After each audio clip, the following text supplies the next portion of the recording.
हाँ जी, तो stationary wave पर हमारी बात बेसिक सिचुएशन में हो चुकी थी। स्टेशनरी वेव के बेसिक रिक्वायरमेंट्स क्या क्या थे वंश? क्या क्या रिक्वायरमेंट्स थे? टू और मोर देन टू वेव्स। ठीक है, मेंशन आप स्पेसिफाई कर सकते हो for even number. Yes, 100% identical wave, line of action same, direction opposite, limiting medium. और इस सिचुएशन में वेव्स आपस में सुपरपोज हो रही थी, तो इनके सुपरपोजिशन से जो भी रिजल्टेंट वेव बनी बेटे वो क्या रही? उसमें वेव है, वाइब्रेशन है, एनर्जी है, लेकिन एनर्जी का ट्रांसफर नहीं है। ठीक है, तो दिक्कत तो परेशानी है। तो ये हम लोग डिस्कशन कर चुके थे। ओके, ये जो रिजल्टेंट फिनोमेना बना वेव का उसे हमने कहा था स्टेशनरी वेव। फिर लिमिटिंग मीडियम का बेनिफिट भी आप देख चुके थे ना। लिमिटिंग मीडियम की हेल्प से आप क्या कर सकते हो? 100% आइडेंटिकल वेव जनरेट कर सकते हो इन अपोजिट मैनर। ठीक, ये हम लोगों ने बात कर ली। फिर बेटा आप लोगों ने फिक्स बाउंड्री और फ्री बाउंड्री पर बात कर ली। लिमिटिंग मीडियम का मतलब क्या होता है? इसमें वेल डिफाइंड बाउंड्रीज होती है और इनकी हेल्प से मीडियम अपने सराउंडिंग से सेपरेट रहता है। ठीक है, नेक्स्ट कंडीशन में इसमें फ्री और फिक्स बाउंड्री में क्या क्या डिफरेंस रहा? कि जो फ्री बाउंड्री है उसका हमेशा क्या बनेगा? एंटी नोड बनेगा फ्री बाउंड्री पर, और इंसिडेंट रे और रिफ्लेक्ट रे में कोई एक्स्ट्रा फेज डिफरेंस नहीं बनेगा। क्योंकि फिक्स बाउंड्री जो थी उसमें हमेशा नोड्स बनेंगे और इंसिडेंट रे और रिफ्लेक्ट वेव में एक्स्ट्रा फेज डिफरेंस पाएगा बनेगा। ये सारी बातें अपनी हो चुकी थी। तो आज हम लोग इसके लिए एनालिटिक ट्रीटमेंट या मैथमेटिकल एक्सप्लेनेशन करने वाले हैं। ठीक है, तो चलिए शुरुआत कर देते हैं। फुल्ली कॉन्सेंट्रेट करना माइंड को और अच्छे से काम में लेना। ठीक है, तभी सुनना था। यस प्लीज, थोड़ा फर्स्ट सुपरपोज वेव की बात करें।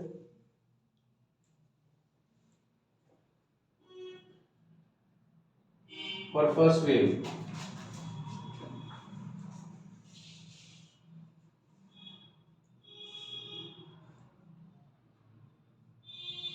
y1 is equal to a sin omega t minus kx। तो फर्स्ट सुपरपोज वेव, कोई भी वेव है ना, तो y is equal to a sin omega t minus kx। y का इंस्टेंटेनियस डिस्प्लेसमेंट, ये क्या होगा? एम्पलीट्यूड, साइन रिपीटेटिव फंक्शन है, omega T minus k x यहाँ पर फेज रिलेशन, फेज एंगल को शो कर रहा है। ओमेगा यहाँ पर एंगुलर वेलोसिटी, एंगुलर फ्रीक्वेंसी, याद है ना। टी टाइम, कि यहाँ पर क्या वेव प्रोपगेशन कांस्टेंट होता है बच्चों, और एक्स यहाँ पर जो भी स्पेसिफाइड डिस्टेंस या डिस्प्लेसमेंट है इनको हम लोग डिस्प्ले करते हुए चलेंगे। ध्यान देना, ढंग से सुनना। ये हम लोगों ने फर्स्ट सुपरपोज वेव ली, फर्स्ट वेव। अब जो वेव जा रही है वो रिबाउंस होगी ना, रिफ्लेक्ट होगी लिमिटिंग मीडियम के थ्रू। ठीक है, ध्यान देना। और सेकंड वेव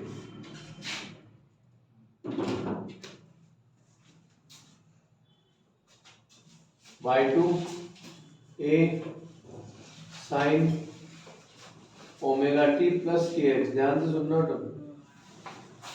मैंने जो चेंज किया क्यों किया शायद समझ गए होंगे आप लोग। रीजन क्या था? रीजन है डायरेक्शन अपोजिट हो गई ना, इंसिडेंट रे और रिफ्लेक्ट रे अपोजिट डायरेक्शन में आ गई। ठीक है, तो माइनस के एक्स से प्लस के एक्स। अब बेटे ध्यान रखना, अगर एग्जाम में स्पेसिफाई कर दिया जाए give analytic treatment for stationary wave with free boundary, with free boundary, तो बच्चों सेकंड वेव का इक्वेशन हो गया। ठीक, रिफ्लेक्ट वेव का इक्वेशन आ गया। लेकिन अगर बेटे फिक्स बाउंड्री स्पेसिफाई किया तो एक्स्ट्रा फेज एंगल कितना? पाई। ध्यान रखना, तो उस कंडीशन में क्या करना पड़ेगा? ध्यान देना।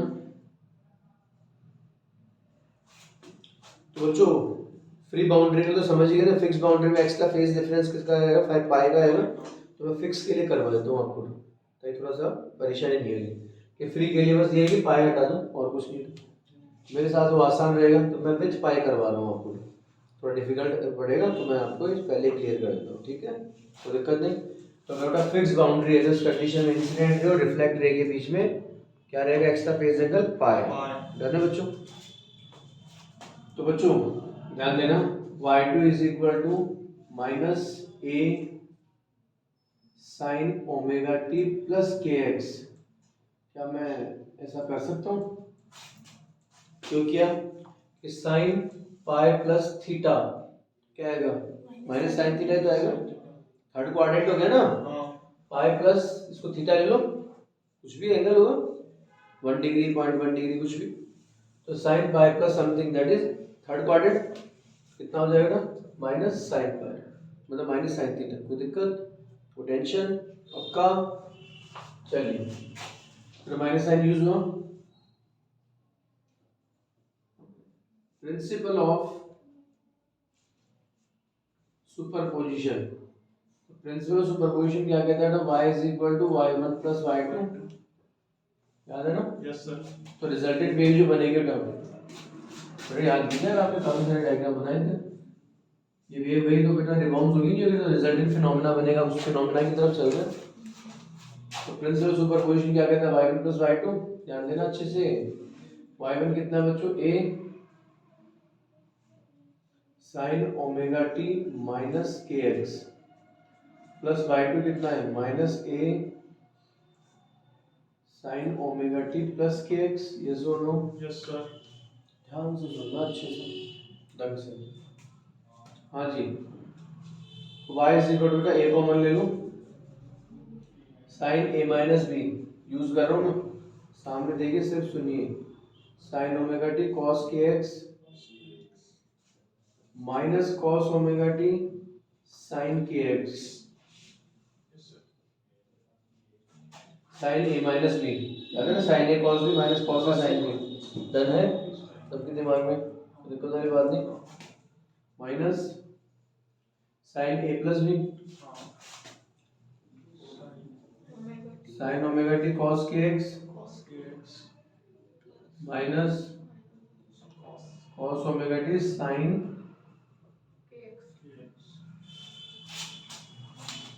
sin a माइनस b, तो sin a cos b minus cos a sin b, minus अपनी जगह था, sin a प्लस b है तो sin a cos b plus cos a sin b आएगा, फिर बाहर माइनस ऑलरेडी है तो ना दोनों स्टेप माइनस में हो जाएंगे, कोई परेशानी कोई टेंशन नहीं ली, ध्यान से सुनना अच्छे से। a मैंने कॉमन ले लिया है तो आप यहाँ देख सकते हैं sin ओमेगा t cos के x कैंसिल आउट हो जाएगा, बोलिए, तो y is equal to a minus cos omega t sine के x minus cos omega t sine के एक्स, तो 2 साइन के x cos omega t with negative sign, क्या हम लोग ऐसा कर सकते हैं? Yes sir. कोई परेशानी कोई दिक्कत वाली बात तो नहीं ना? अब बच्चों अगर स्टैंडर्ड पैटर्न के अकॉर्डिंग देखें तो देखो स्टैंडर्ड पैटर्न क्या होता है, सारे मोशन का स्टैंडर्ड पैटर्न क्या है बताओ जरा, y is equal to a sin omega t या फिर a cos ओमेगा टी, एक जनरल वैल्यू ले रहे हैं अपन, तो आपको cos ओमेगा टी दिख रहा है, तो यहाँ पर बच्चों ध्यान रखना कि जो इंटरफेरेंस प्रोसेसिंग है इसके अंदर 2a sin kx क्या आ जाएगा, इसके एम्पलीट्यूड को शो कर देगा, तो ठीक है। अब देखो बच्चों दिमाग लगाना, ढंग से सुनना ध्यान से, अब तक तुमने जो नॉलेज इकट्ठा किया था उस नॉलेज को यूज करने का टाइम है। देखिए आपके सामने जो स्टेशनरी वेव है उसका मैंने एक लूप बना रखा है, अगर मैं इसको पाथ की फॉर्म में जीरो है तो सिचुएशन क्या आएगी ना, लैम्डा बाई 4, ये क्या आएगा लैम्डा बाई 2, ये क्या आएगा 3 लैम्डा बाई 4, ये आएगा नहीं आएगा? Yes sir. और ये लैम्डा हो जाएगा, तो ये वन लूप पूरी एक वेवलेंथ हो गया, नहीं होगा? नहीं समझ आई? यहाँ से तक पूरा नॉर्मल वेव का एक वन कंप्लीट लूप हो गया, तो 0 lambda by 4 lambda by 2 3 lambda by 4 and lambda, wavelength complete हो गया ना, कंफर्म। अब जो तेरे को दिख रहा है वो यहाँ आना चाहिए, तब तो सही चल रहा है, ये तो तेरे सामने प्रैक्टिकल रिजल्ट है। अब तेरी थ्योरी के अंदर अगर प्रैक्टिकल रिजल्ट फिट हो जाए तो बात बन जाएगी नहीं बन जाएगी? तो आओ देख लेते हैं, ध्यान देना। तो बच्चों अब ढंग से सुनना, देखो ध्यान से,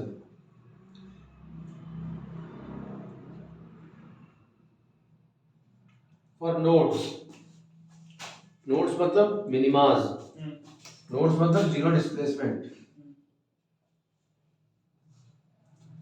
आइए नोड्स के लिए क्या जरूरी है, साइन के एक्स जीरो होना चाहिए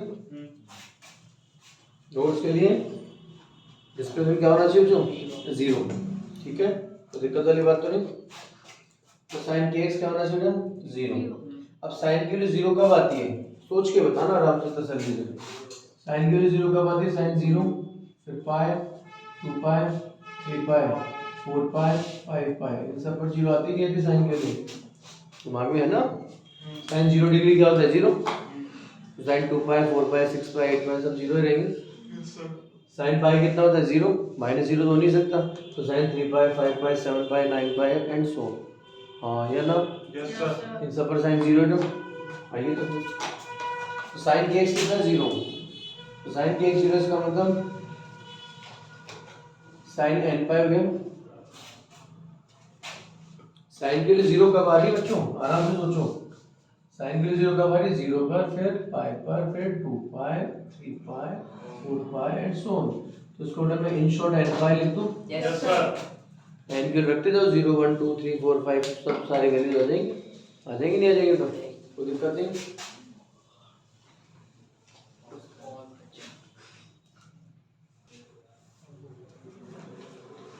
हाँ दे, ध्यान दे, साइन के एक्स कितना आना चाहिए, जीरो। देखो नोट्स के लिए साइन के एक्स क्या होना चाहिए, जीरो। बिल्कुल बेस से चलना था, नोट्स मतलब डिस्प्लेसमेंट जीरो, तो y जीरो होना चाहिए, y जीरो के लिए साइन के एक्स जीरो होना चाहिए। पर साइन के लिए जीरो कब होती है, जीरो पर, 2 पाई पर, 2 पाई, 3 पाई, 4 पाई अप टू n पाई, ठीक है बच्चों, सिस्टम समझ में आया। अब देखिए दोनों तरफ में साइन कंपनसेट को, तो kx कितना हो गया, n पाई बटा k की वैल्यू कितनी होती है, 2 pi by lambda, wave constant कहते हैं इसको, याद है ना। तो k को हम क्या लिखेंगे बेटा, 2 pi by 2x equal to n pi. तो बच्चों यहाँ से x कितना हो गया, देखिए ध्यान दीजिए बेटा, अच्छे से समझना, पाई टू पाई कैंसिल करो, तो n लैम्डा बाय 2 रखिए, n के लिए सबसे पहले जीरो रखें, तो जीरो, फिर n के लिए 1 रखें तो कितना आया, फिर n के लिए 2 रखें तो 2 से 2 कैंसिल तो कितना रहा लैम्डा, फिर n के लिए क्या रखें 3, तो 3 लैम्डा बाय 2, सुन रहे हैं एंड सो ऑन। क्या बातें समझ में आई, यस नो। तो इसका मतलब क्या हो गया, ये इवन सॉरी ये क्या है, क्या आ गया बेटा हमारे पास, total multiple of lambda by 2 आ गया। अब आप खुद प्रैक्टिकली सोचो, मेरे कहने से नहीं, खुद सोचना, देख रहे थे जीरो नोट्स है क्या, फिर लैम्डा बाय 2 नोट्स आ गए, उसके बाद लैम्डा पर नोट है क्या, और ऑब्वियसली बात है आगे भी स्टोन चलता रहेगा। थोड़ा प्रैक्टिकली जो तुम्हें दिखाई दे रहा है वो सारे रिजल्ट तुम्हें थ्योरेटिकल भी मिल गए, बात समझ में आ गई ना। ये इसका एनालिटिक ट्रीटमेंट, मतलब मैथमेटिकल एनालिसिस करने का तरीका होता है इसको, तो इसे एनालिटिक ट्रीटमेंट बोलते हैं इस प्रोसीजर को। हम मैथमेटिकली एक फिजिकल मोशन को पढ़ रहे हैं, ठीक है, ओके। हाँ बोलो, नोट्स की वैल्यू किससे आई थी बताओ। नोट्स मतलब जो जीरो डिस्प्लेसमेंट, y जीरो होना चाहिए, हाँ इसका मतलब साइन के x जीरो होना चाहिए, हाँ, और ये जीरो कब आएगा, जब n पाई हो। तो दिक्कत, हाँ जी, नेक्स्ट कॉन्सेप्ट स्टार्ट करें, ध्यान देना बेटा अच्छे से। अब जैसे नोट्स हम लोगों ने पढ़ा, हाँ जी बड़े नोट्स का फंडा क्लियर है। अब एंटी नोट्स पर बात करते हैं, ध्यान से सुनो।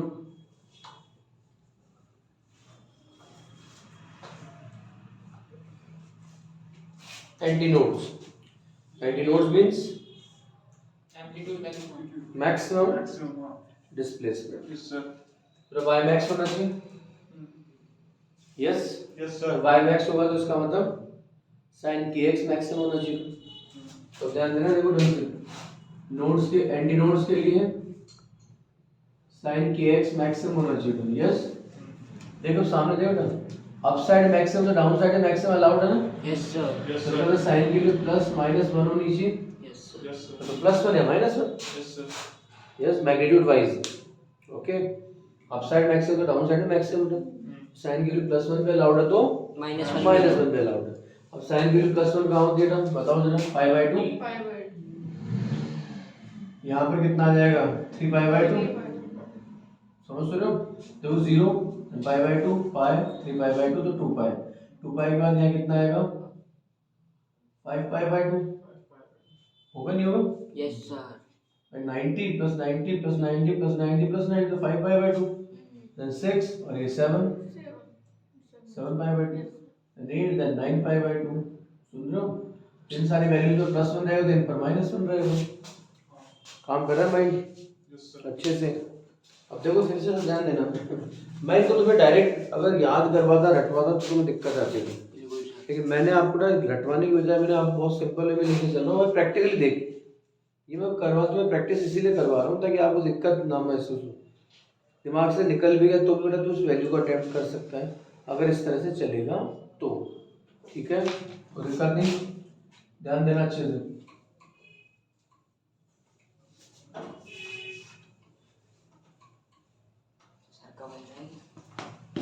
हाँ जी, सुनो, तो साइन की x कितना है, +-1। ध्यान दीजिए सभी। अब यहाँ पर क्या क्या आना चाहिए, π/2 3π/2 5π/2 7π/2 9π/2। इसका मतलब ऑड मल्टीपल ऑफ π/2 है। माइंडसेट बनाओ, odd multiple of π/2, π/2 into 1 then into 3 into 5 into 7 into 9। कह रहा ऑड मल्टीपल ऑफ, काम कर रहा है दिमाग या नहीं कर रहा है?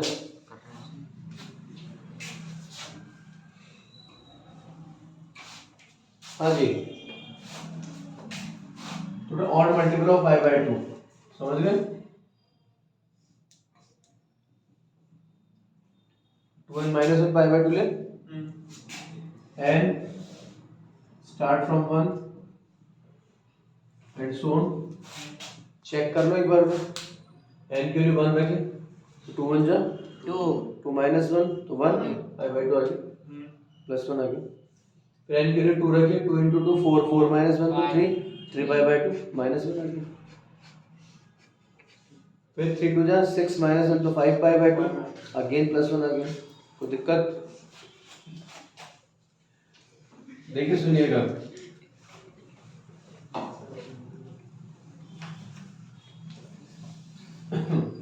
आप सोचो देव को कितनी दुआएं लगती होंगी, इसकी वजह से तुम्हारी तन्हा जिंदगी में हंसी आ जाती है, मतलब मन से बेटा बहुत दुआएं लगती होंगी। चलो सुनो, हाँ जी चलो सुनो ना, kx = 2n - 1 π/2। k को क्या लिखेंगे,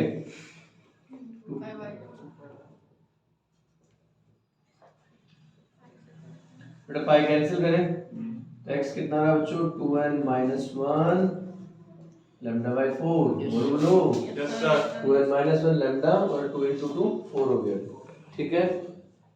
अब देखिए वापस से चेक कीजिए, n की वैल्यू 1 रखेंगे कितना आएगा λ/4, फिर n की वैल्यू 2 तो 2 into 2 4 - 1 तो कितना 3 λ/4 हो गया, बताओ। Yes sir. फिर 3 2 जा 6 - 1 तो 5 λ/4। 4।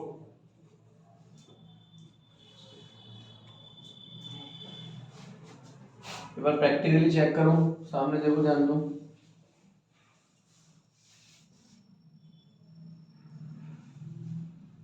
मतलब बेसिकली अगर स्टेशनरी वेव की बात ना करें तो यहाँ से आते 1 लूप हो गया, नहीं हो गया तो 0 तो लैम्डा, फिर यहाँ से आते फिर से 1 लूप हो गया तो कितना हो गया 2 लैम्डा। बोलो है नहीं हो? अब यहाँ कितना है λ/4, then λ/2, then 3 λ/4 और लैम्डा। बोलो फिर देखिए λ/4 λ/4 λ/4 और λ/4 कितना गया 4 λ/4 तो 4 लैम्डा आ गया। यहाँ कितना आएगा बता, 5 λ/4। यहाँ पर कितना आएगा 6 λ/4 आएगा ना, 6 λ/4 तो 2 और 3 λ/2 गए, 3 λ/2। समझ रहे हो ना? यहाँ पर कितना आ जाएगा 3 λ/2। अब चाहो तो 6 λ/4 लिख सकते हो, बाकी 3 λ/2। और वैसे ध्यान दो तो देख λ/2 तो 3 λ/2 हो गया, वो अपने हिसाब से कैसे भी घुमा लो चीज़ों को, वो आपको जैसा ठीक लगे वैसे घुमाओ। समझ गए नहीं समझे तो बच्चों अपन थोड़ा चेक कर ले। देखिए ध्यान दीजिए, एंटी नोड्स की बातें करते हैं। एंटी नोड्स कहाँ मिल रहा है? लैम्डा बाई 4 पर मिल रहा है, हाँ। 3 लैम्डा बाई 4 पर मैक्सिमम मिल रहा है, यस। 5 लैम्डा बाई 4 मिल रहा है, यस। तो यहाँ पर कितना आ जाएगा? देखो lambda by 4 one time, then 2 3 4 5 6 और 7। यहाँ पर क्या है? 7 आएगा, तो अगला 7 लैम्डा बाई 4 आ जाएगा। समझ गए नहीं समझे? थोड़ा प्रैक्टिकल और थ्योरी सिमिलर चल रही है। अब बच्चों आपने कुछ रिजल्ट्स पढ़े थे, याद करो। Distance between two successive nodes, दो नोड्स के बीच में distance.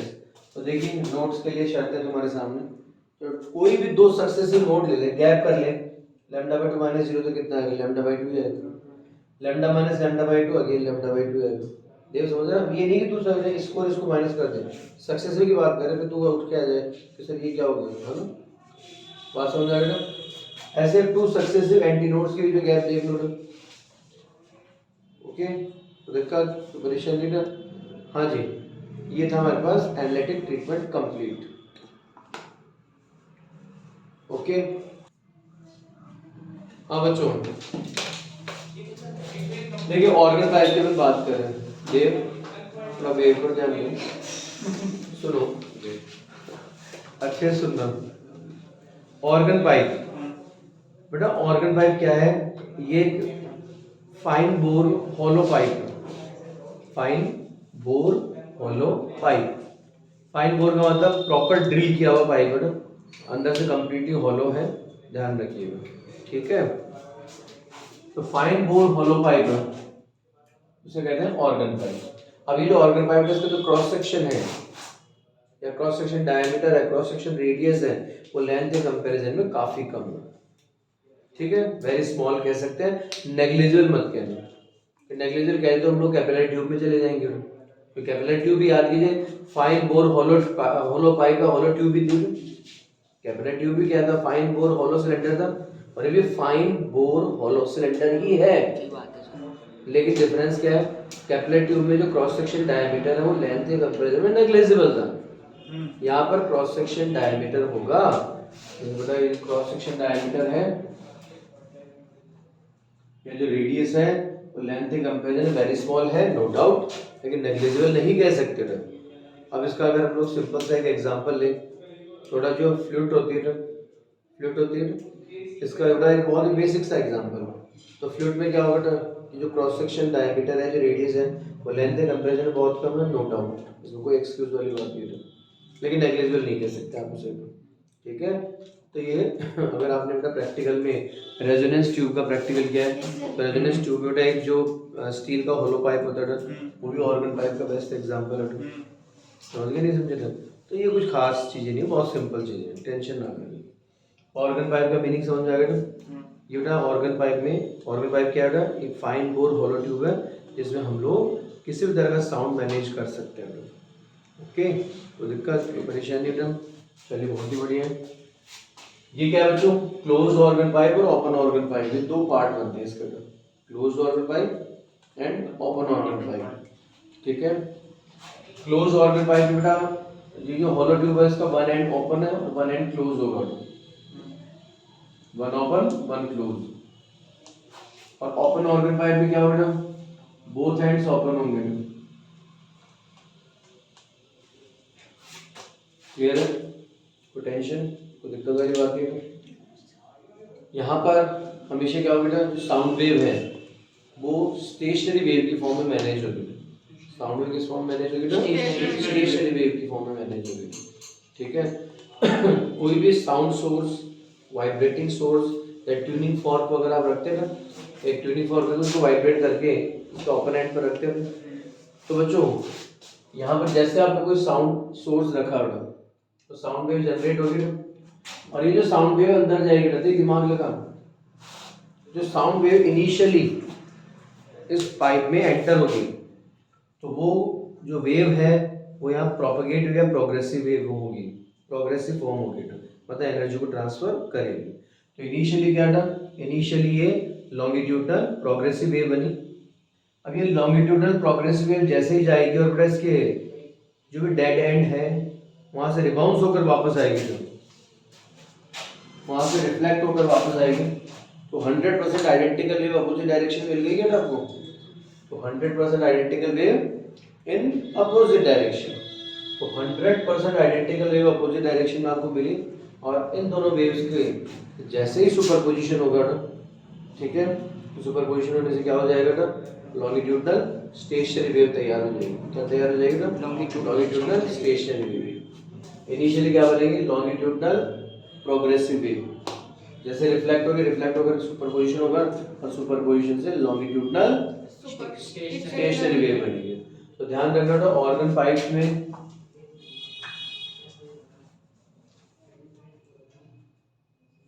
Longitudinal stationary wave generate होती है।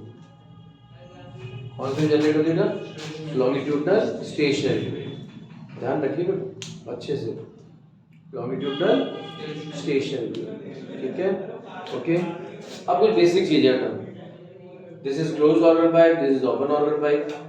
क्लोज ऑर्गन पाइप में one end open one close है, ओपन में दोनों ओपन है।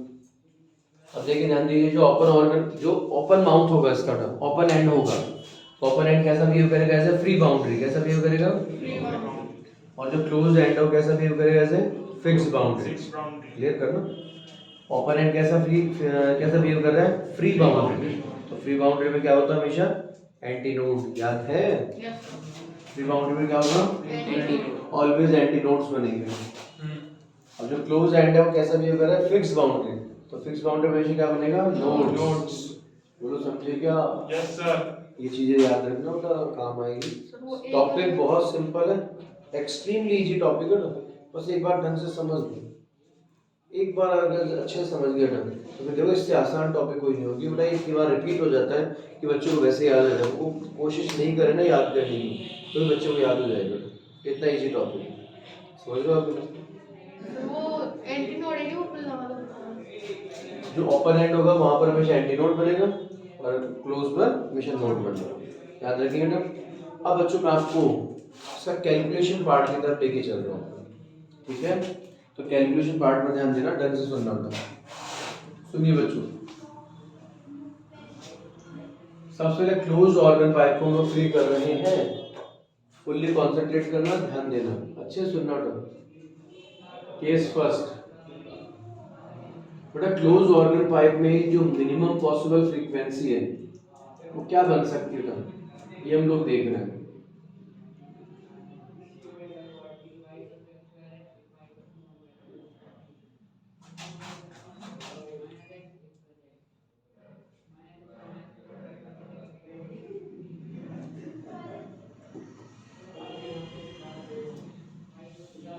सुनिएगा, ये बच्चों मैंने वेव शो की है, चाहो तो मैं इसे डॉटेड कर देता हूँ ताकि आपको डिफरेंस फील हो जाए बाकी लाइंस में और वेव के लिए, ठीक है। तो ये जो हमारे पास क्लोज ऑर्गन पाइप है, इसके ओपन एंड पर क्या बनना है, एक एंटीनोड बनना तय है, कंफर्म है, और इसके क्लोज एंड पर नोड का बनना कंफर्म है, ठीक है। तो बच्चों क्लोज ऑर्गन पाइप में एक ओपन होगा एक क्लोज होगा, डन। तो एक एंटीनोड बनेगा और एक नोड बनेगा, तो कम से कम वाइब्रेशन क्या हो सकता है, minimum possible vibration, least possible vibration क्या हो सकता है, जो आपके सामने, इससे कम तो कुछ हो नहीं सकता। और यहाँ पर एंटीनोड का बनना कंफर्म है, यहाँ पर नोड का बनना कंफर्म है, और दो सक्सेसिव नोड या एंटीनोड बन नहीं सकते, एक नोड के बाद एक एंटीनोड भी बनेगा, मानते हो, तो दिक्कत वाली बात नहीं, पोटेंशियल वाली बात नहीं ना। तो जो आप शायद देख सकते हो कि इससे कम वाइब्रेशन नहीं हो सकता, ठीक, तो दिक्कत नहीं, माइंड सेट बनाना अपना। मैं इसकी मैथमेटिकल वैल्यू की तरफ लेके चल रहा हूँ आपको। This is length of pipe, this is length of pipe, ध्यान देना। केस फर्स्ट, तो केस फर्स्ट में हमारे पास एक क्लोज ऑर्गन पाइप का मिनिमम पॉसिबल वाइब्रेशन है। तो आप दिमाग लगाइएगा, ये जो पाइप की इफेक्टिव लेंथ है एल, पाइप की इफेक्टिव लेंथ एल, इसमें क्या क्या बना, वन एंटीनोड वन नोड बना। तो नियरेस्ट नोड और एंटीनोड में गैप कितना होता है, λ/4। तो इसको λ/4 के इक्वल में रखूं तो आप नाराज तो नहीं है, नो सर। तो मिनिमम वाइब्रेशन के लिए इसको λ1 कर दूं, Yes, तो sir. आप खुद सोचिए ना, विजिबल है यहाँ पे? नहीं सर। Yes sir. देखिए ध्यान दीजिए ना, इफेक्टिव लेंथ एल कितना हो गया, लैम्डा 1/4 हो गया नहीं? अब ध्यान देना डेरिवेशन कितना सिंपल होगा। Yes sir. ये कैलकुलेशन का बेसिक थीम है। क्लोज ऑर्गन पाइप के केसेस, ओपन ऑर्गन पाइप के और टाइट स्ट्रिंग के, ये तीनों केस के टोटल 9 केस बनते हैं और सारे के सारे एक थीम पर चलेंगे, कॉमन थीम पर चलेंगे। जानते हैं एल इक्वल लैम्डा 1/4, तो लैम्डा 1 कितना है, 4 है। ध्यान दो, यस सर।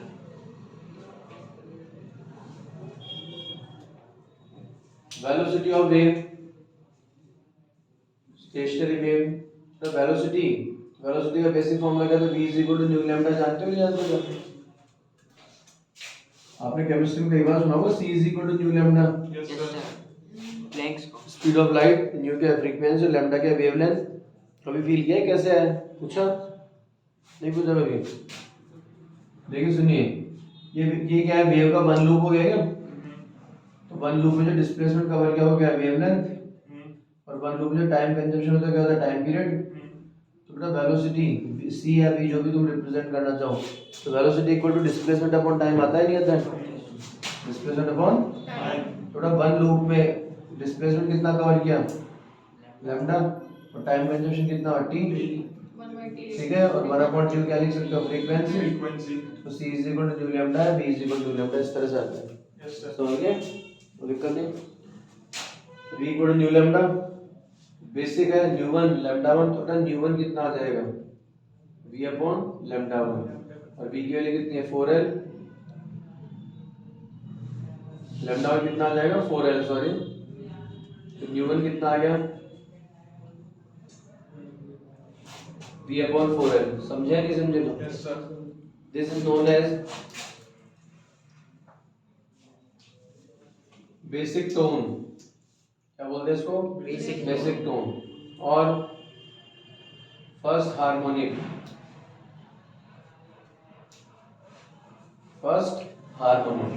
इसको फंडामेंटल फ्रीक्वेंसी बोल सकते हो, ठीक है, बाकी ऑफिशियली इसको basic tone and first harmonic बोला जाता है। ये मिनिमम पॉसिबल वाइब्रेशन है किसका, क्लोज ऑर्गन पाइप। बच्चों अगर जस्ट अपर साइड हम लोग अगर बात करें वाइब्रेशन की, जस्ट एक स्टेप आगे हम लोग चले, दिमाग लगे, ध्यान दीजिए।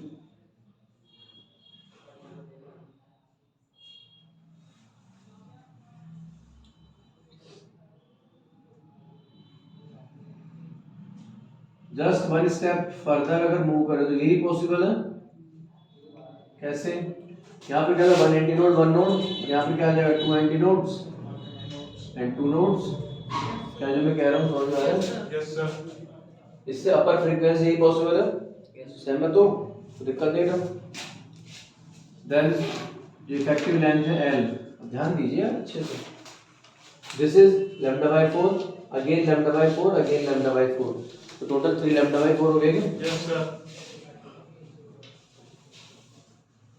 और इसको λ2 कर दे, पहले λ1 किया था, इसको λ2 कर देते हैं, क्या दिक्कत है? प्रोसीजर सेम रहेगा ना। इफेक्टिव लेंथ कितना है, 3λ2/4, λ2 कितना रहा बच्चों, 4l/3, यस और नो? Yes, sir. ध्यान से सुनो अच्छे से। अब वेलोसिटी पर बात करें,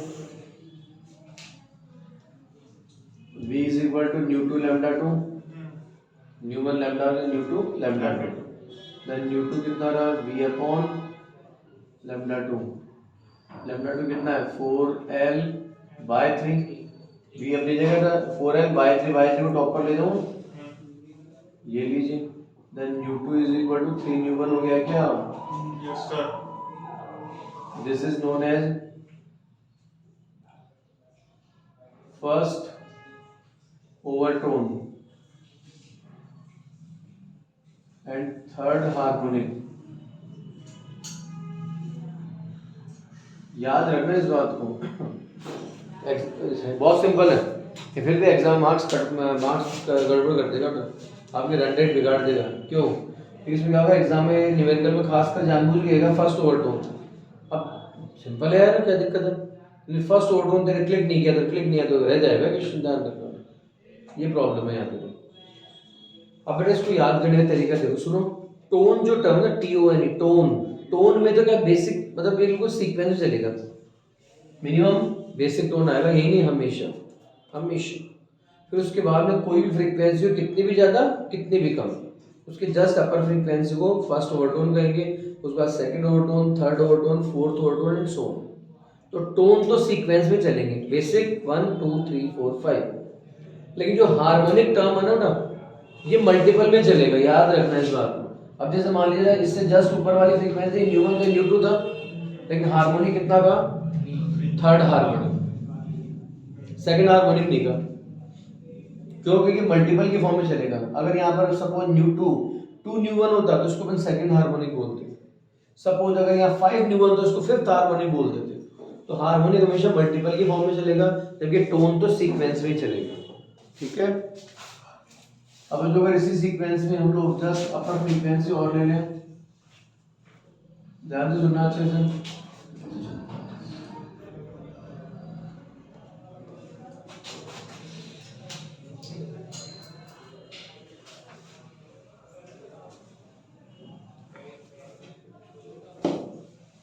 हाँ जी बेटे, ध्यान देना, टाइम ना खराब करें प्लीज, सुने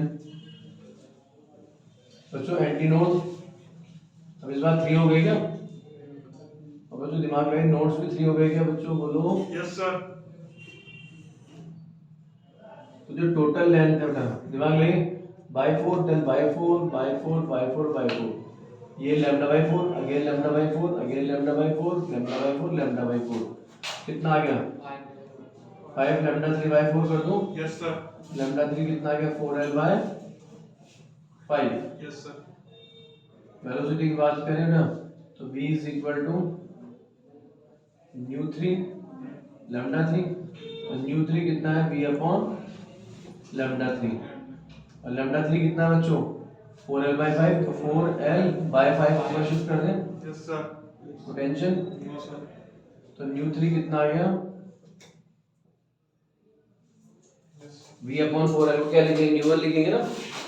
कोई समस्या? No sir. कोई दिक्कत तो नहीं?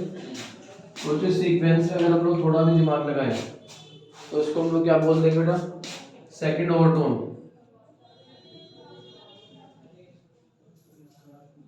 ये क्या था? फर्स्ट ओवरटोन, ये सेकंड ओवरटोन। और हार्मोनिक की बात करें फिफ्थ हार्मोनिक। तो दिक्कत नहीं। तो अगर हम लोग सीक्वेंस में रेशियो करें, सीक्वेंस में सारी फ्रीक्वेंसी को सीक्वेंस में रेशियो किया जाए, तो दिमाग लाइन U1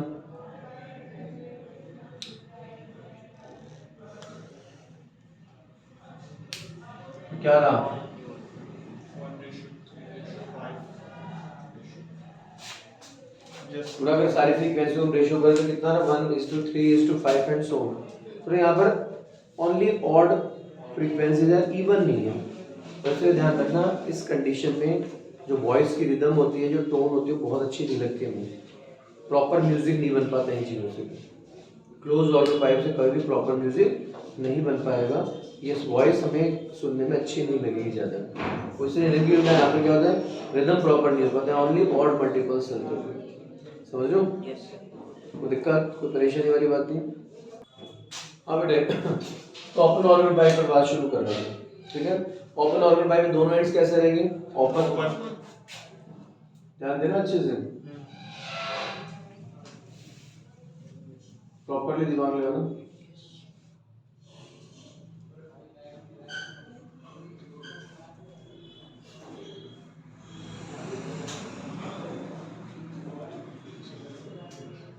तो बच्चों, इनकेस अगर हम लोग माइंड सेट बनाए अपना, तो ओपन ऑर्गन पाइप में आपको पता है कि दोनों ओपोनेंट्स पर एंटीनोड का बनना तय है, Yes, sir. और दो एंटीनोड्स के बीच में नोड का बनना भी कंफर्म है। Yes. तो मिनिमम पॉसिबल वाइब्रेशन आपके सामने, इससे कम वाइब्रेशन तो कुछ नहीं हो सकता। सहमत हो? तो जो टोटल लेंथ है L, वो L में क्या बनेगा? 2 सक्सेसिव एंटीनोड्स के बीच गैप कितना होता है? लैम्डा बाय 2, याद है ना? Yes, sir. इसको लैम्डा 1 कर दे, बताइए बच्चों। Case first, okay. Then what is L? Lambda 1 by 2, तो लैम्डा 1 कितना रहा? Twice of L। अब अगर मैं वेलोसिटी पर बात करें, थीम वही है, v is equal to nu one lambda 1, तो न्यू1 कितना आ गया, v अपॉन लैम्डा 1, ओके। और लैम्डा 1 कितना है, 2l, कितना है 12. What is this, basic tone and first harmonic. अब देखो मेरी बात सुनो, आपको कहेगा कि एक पाइप है उसमें बेसिक टोन इतना है, अब उसमें भी ये है कि पाइप दोनों एंड पर ओपन है या क्लोज है। अब देखिए basic tone v upon 4l भी थी और v अपॉन 2l भी, लेकिन वो किसके लिए थे, क्लोज के लिए, ओपन के लिए, थोड़ा ध्यान रखना, ठीक है ना, इसको भी ध्यान रखना, दिमाग में रखना चीजें।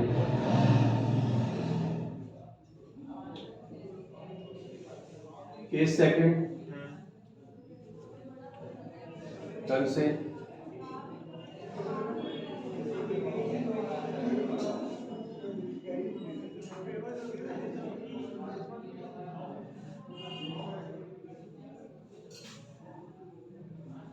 हाँ बच्चों, इस सिचुएशन में अगर देखें तो जो टोटल लेंथ है टर्म, इसमें स्ट्रक्चर में क्या क्या बना, antinodes 3 and there are 2 nodes. तो बच्चों बेसिक से जस्ट अपर फ्रीक्वेंसी पॉसिबल है, यहाँ क्या था, 2 एंटीनोड्स हैं, 3 हो गए, 1 नोड था 2 हो गए, ठीक है। तो आप देख सकते हो distance between successive antinode that is lambda by 2 again lambda by 2, हो गया नहीं बेटा। तो जो टोटल लेंथ है वो कितनी हो गई, 2 लैम्डा 2 बाय 2 हो गई ना, लैम्डा बाय 2 तो 2 लैम्डा 2 बाय 2, Yes, sir. या लैम्डा 1 था इसलिए लैम्डा 2 कर लिया। तो बच्चों वेलोसिटी की बात करें, v is equal to nu lambda, तो न्यू 2 लैम्डा 2, देन न्यू 2 कितना है, v अपॉन लैम्डा 2, लैम्डा 2 कितना है बच्चों, l, यस और नो। और आप सोचिए v अपॉन 2l कितना, न्यू 1, तो v अपॉन l क्या होगा, 2 न्यू 1 हो जाएगा क्या, यस और नो। तो न्यू 2 कितना है, twice of nu 1, this is first overtone and second harmonic, सुन रहे हो। जबकि इससे पिछले केस में जब अपन ने क्लोज ऑर्बिट पाइप की बात की तो उसमें फर्स्ट ओवरटोन के साथ क्या आई थी, थर्ड हार्मोनिक, तो यहाँ पर सेकंड हार्मोनिक। फील हो रहा है नहीं हो रहा। Last and final third condition, दिमाग लगाइए बेटा, ध्यान से सुनिए।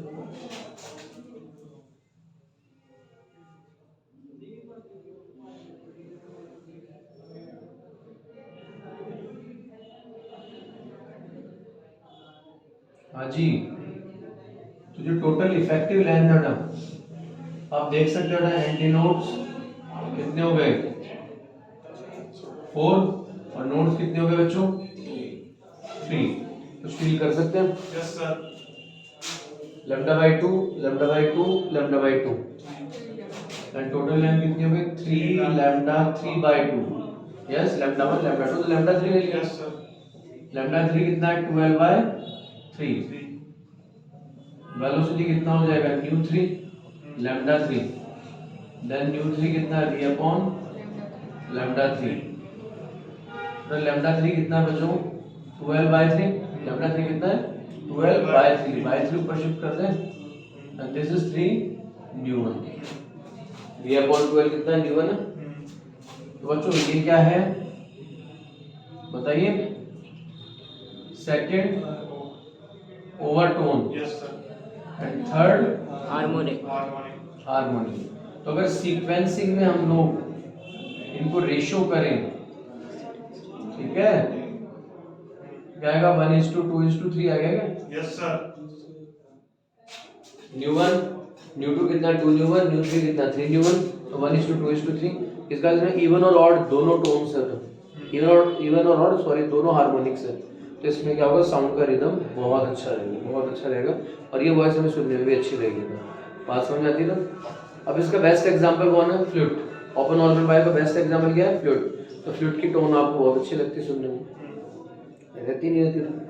जबकि क्लोज ऑर्बिट पाइप का आपकी डेली लाइफ के एग्जांपल अगर देखिए तो सोनोमीटर का आपने, सॉरी रेजोनेंस ट्यूब का आपने प्रैक्टिकल किया है, रेजोनेंस ट्यूब की बेटा साउंड जो थे वो अपने को फ्लूट जैसे अच्छी नहीं लगती सुनने में बेटा, वो इसीलिए रीज़न है बेटा। समझ में आती बात, कोई दिक्कत नहीं। आज ये नमस्कार करते हैं।